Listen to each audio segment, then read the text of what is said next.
like when Ronda Rousey came back and when she fought Amanda Nunes, and all the lead up was all about Ronda Rousey. Yeah. And it was also about her getting back to being the best in the world. And I was watching all that, and it was like, I'm going to be world champion because fighting is the most important thing. And I was watching, I was like, wow, this all on paper. I mean, I'm keeping my mind open. I'm excited to see that she's in great shape. She's coming back fully motivated. Not excited that she hasn't made any changes to her camp, but well, let's see what happens. She's got amazing judo, and she was a world beater for a real reason, but all the red flags are there. Yeah. All the wrong nothing about ideas. Nunes, right? Nothing about the actual world champion who... Exactly.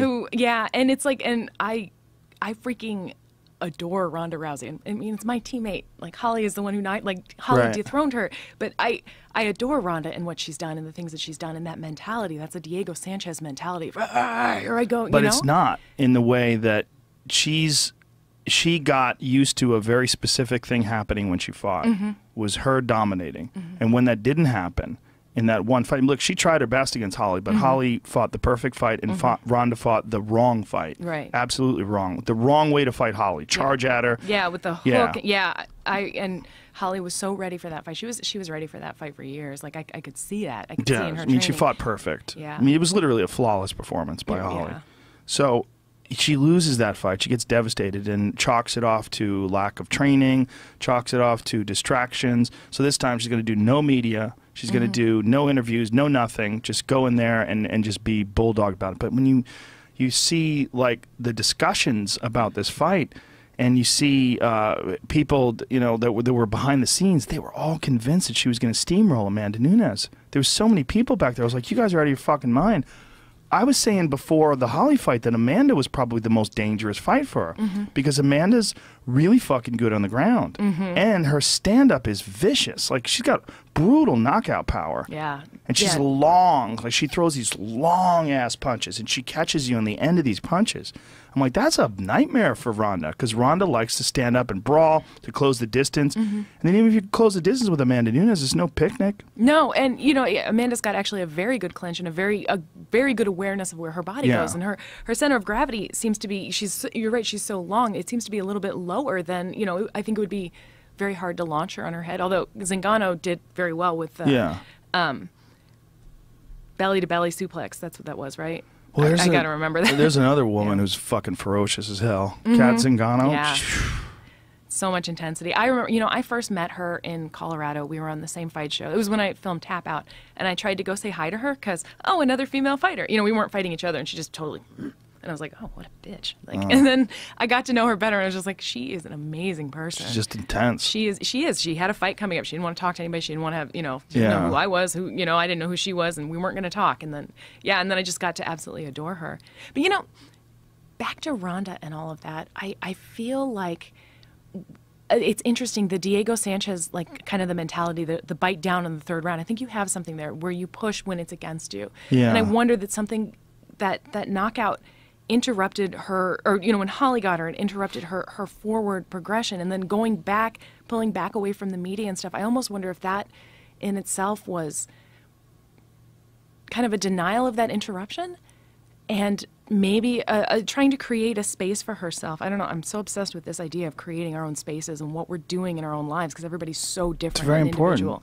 Yeah, and what she was trying to I guess plot out the way to this fight and the way to this victory against Amanda Nunes and not being distracted and not doing press and stuff like that. And I almost think if she had done the press, and this is just a theory, I don't know her that well. I think she's a lovely person, but if she had done the press, if she had exposed herself to all of that again, if she would have had more of a triumphant attitude, because she would have known, when you know what it's like to lose, and you know that you can still get up the next day and be okay, and face the people who you said a million things to, a million confident things to, and you're wrong, or you were wrong for a night, and understand that you can actually still get them to see your side.